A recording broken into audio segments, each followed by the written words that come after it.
You're watching Reality Check. Tonight, global human rights watchdog Amnesty announced that they're virtually shutting down their India operations because they say of reprisal from this government.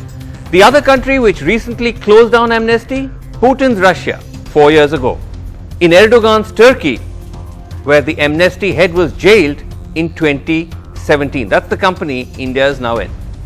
Amnesty in a statement has said that their bank accounts were frozen 19 days ago, that they had to let go of all their Indian staff.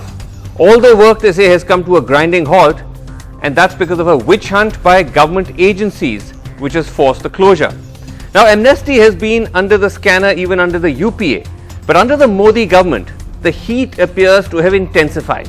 They faced action from all the three main investigating agencies, the CBI, the Enforcement Directorate and Income Tax. The crux of the government charge is this: Amnesty is a non-profit. NGOs, non-profits, can receive foreign funds only under the Foreign Contribution Regulation Act, or FCRA. Now, Amnesty lost its FCRA permission several years ago. Instead, they floated a for-profit company and received about 36 crores from its parent body in the UK, as well as other UK entities, say the government, which the government says they used for human rights advocacy in violation of the law. Amnesty, in a release they sent us, say it is in full compliance with the Indian law, and that first of all they never applied for this FCRA. They in fact used a domestic funding model. They claim around 1 lakh of Indians have contributed to their work here. They claim the government is mixing up actions of different entities, and they're portraying a lawful fundraising model as a money laundering exercise. They say they're approaching the Karnataka High Court. Moreover, Amnesty says that the government's actions are timed with its interventions in places like Kashmir and the Delhi riots, further bolstering the claim of vendetta. In October of 2019, Amnesty International testified at a US congressional hearing on South Asia with a focus on Jammu and Kashmir. In November of the same year, their offices were raided, as was the residence of an Amnesty director. In April of this year, Amnesty India called on the Uttar Pradesh government to stop intimidating journalists. In the same month, the Uttar Pradesh police asked Twitter for information about Amnesty's Twitter account. In August of this year, Amnesty released reports on the anniversaries of the abrogation of Article 370 in Jammu and Kashmir and on the Delhi riots. And in September, they say they got the news that all their accounts were frozen. But the government has put out a very strong statement saying that simply fighting human rights violations doesn't mean that you can violate the law. This is what spokesperson of the BJP had to say. Previously in 2009 UPA सरकार के समय उनका licence reject कर दिया गया था for receiving foreign funds and they were suspended, their operations were suspended in the year 2009. Multiple illegalities have been undertaken by Amnesty, and therefore Amnesty has no right to lecture anyone on propriety, especially when it faces investigations of its own improper actions.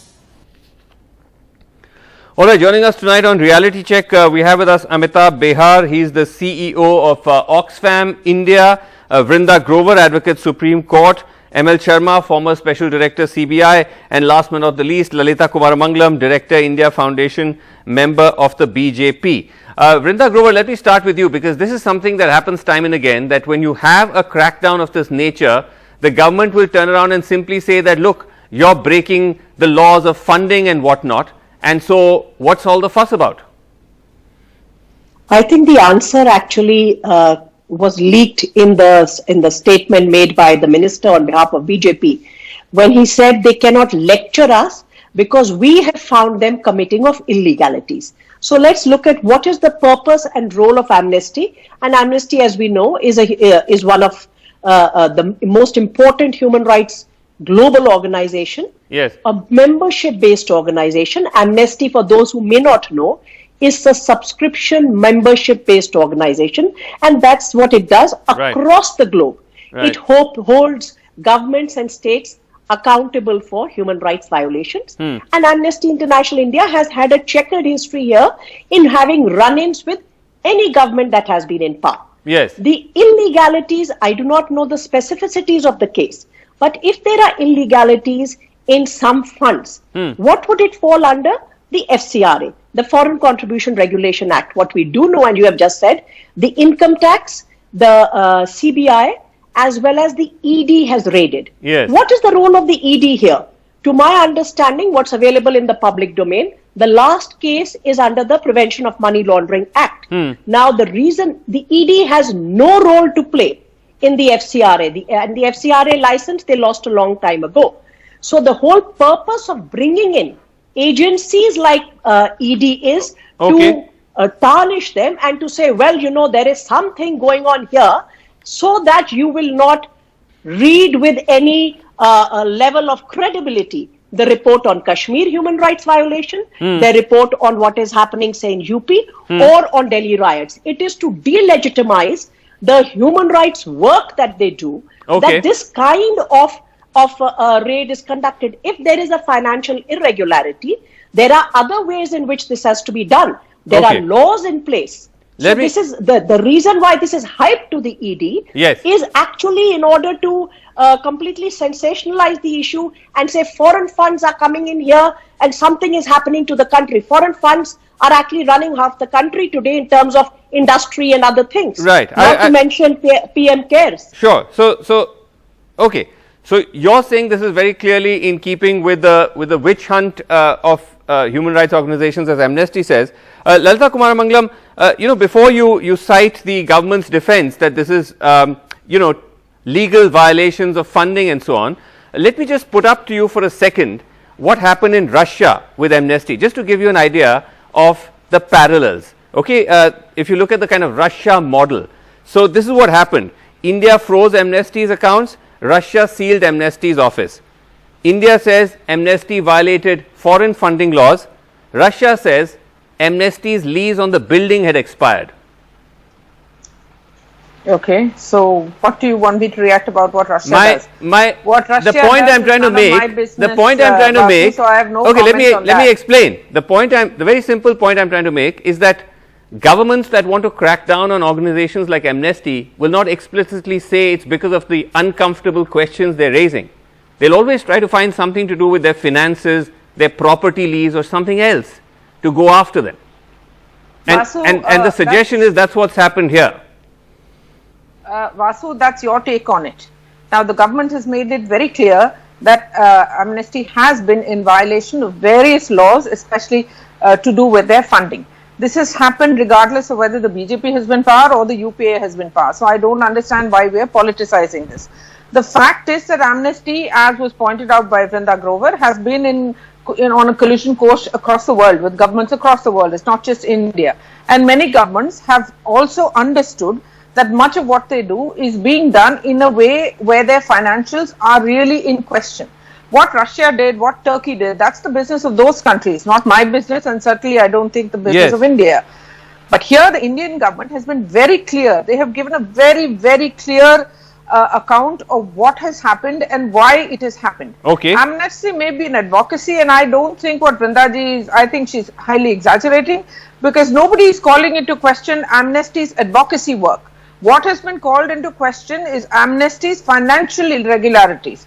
There are rules in this country, and yes, a lot of foreign money comes into NGOs across the country, but they all come under the FCRA. Those who don't, let me finish 1 second. Those who don't follow those rules are all taken to task. The thing is, they don't get as much publicity as Amnesty does, nor are they as well, the thing is, spread in terms of influence as Amnesty is. That's all. The same rule exists for every NGO that gets funds from abroad. Hold on. When you say that their advocacy work has not been called into question, it has. The government is basically saying that you can't use this money to run a kind of political, run your political agenda. So that seems to be the problem. Anyway, Vasu, the government has not said anything about political agenda. You're twisting words. I'm not twisting words at all. The government has said that you can't use social work as a cover to justify your financial misdeeds. Let me just get Amitabh Beher. The word misuse or the financial breaking, flouting the law.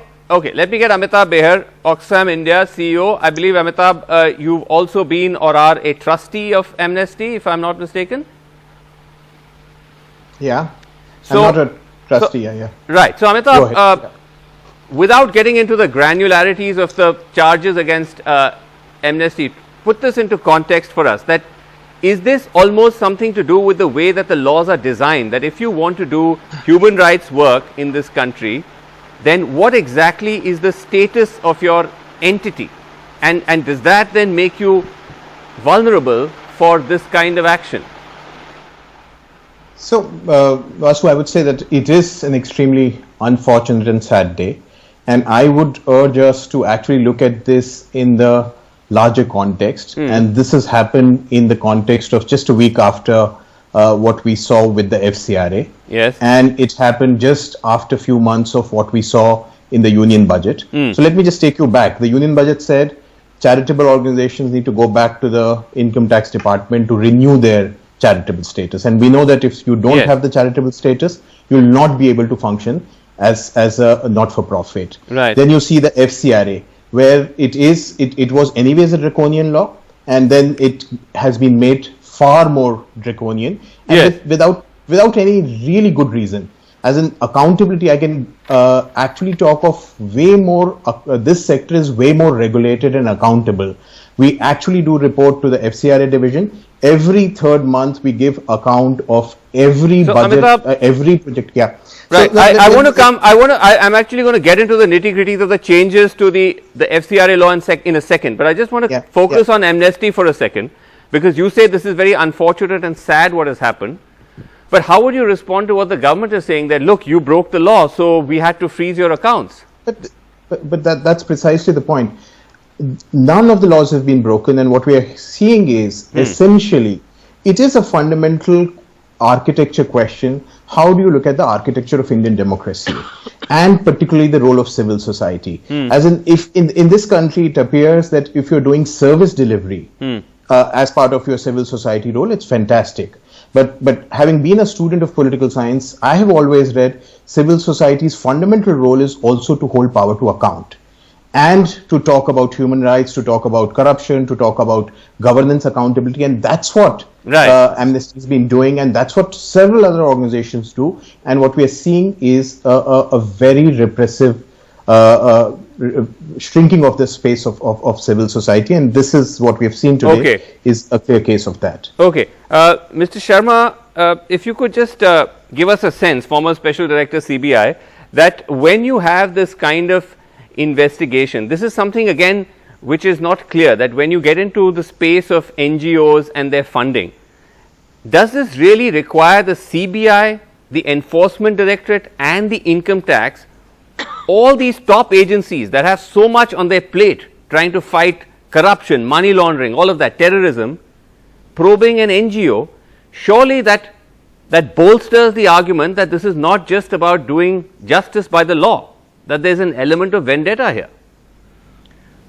Sorry. First, I should thank you for having me here. Yes. Second, I should say sorry, I don't agree with you at all. Okay. See, when the Ministry of Home Affairs has lodged an FIR with the CBI, it has no choice but to register it. And once CBI registered an FIR, a predicate crime. I want to underline this word. Yes. ED, Enforcement Directorate, gets the jurisdiction, and therefore I don't agree with Vrindaji when she says that ED has no jurisdiction, unless she tells me that the FIR registered by the CBI doesn't have any element or ingredient of predicate crime, and predicate crimes are given in the schedule appended to. So is a legal part. No, hold on a second. This is getting very technical. I know the procedure, but I'm not on the procedure here. You say when the Home Ministry registers an FIR, the CBI has no choice. Isn't that the point? This is an NGO at the end of the day, right? This is not a terrorist outfit. This is an NGO that has been operating around the world. They won a Nobel Prize. No one is saying you have to agree with their politics. But now you're no longer with the CBI. Is this really what the CBI needs to be doing? Can I come in here? And the ED needs to be doing? No. Please. Yes. As far as law is concerned, it doesn't distinguish between a Raja and a Rank. the highest and the poorest stand on the same footing.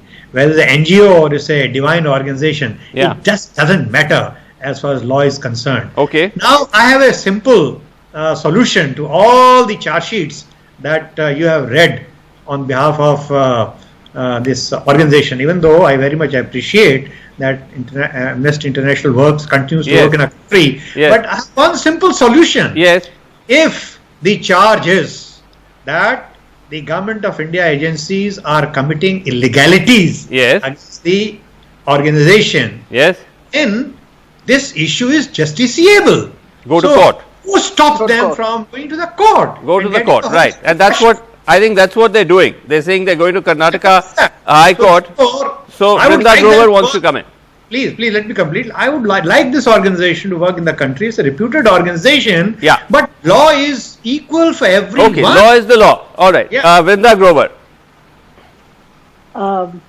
I totally agree. Law should be equal. And the enforcement of law and the rigor of law should be equal. It's that what we are talking about here is that why is Amnesty being, and I think there were parallels drawn in terms of timing and the reports that they were bringing out, which would obviously asking inconvenient questions of the abuse of power by the state, as well as drawing parallels between what oppressive states do. And we call ourselves the largest democracy with great pride. And I hope that's not reference to our demography, but rather to the constitutional aspect of our democracy. This is not peculiar only to Amnesty International India. Greenpeace India has also been in the line of fire for long. Repeatedly, these organizations have gone to court, both before the Delhi High Court as well as the Karnataka High Court. Repeatedly, the orders and the freezing of bank accounts and the blockages done by the state have been set aside by legal orders. But this is a way in which organizations which challenge the way in which excesses are being committed are strangulated to the point where they have no option but to shut down. And that is the pattern that we need to focus upon here. Right. So Lalita Kumarmangalam, it's very easy to say let the law take its course. We know how that works in India. By the time the law takes its course, you could be your history. Vasu, regardless of what you're saying, and let me add that personally, Amnesty, I don't think is a bad organization, and no organization is bad if you look at it that way. Nobody is even saying, making that accusation now. And Amnesty has, like I said, has been at loggerheads with governments across the world for decades, so that's nothing new. The fact is that, but that's not a bad thing. That maybe that's you know, you keep saying that as if that's a natural consequence of justifying the fact that they're in trouble with the Indian government.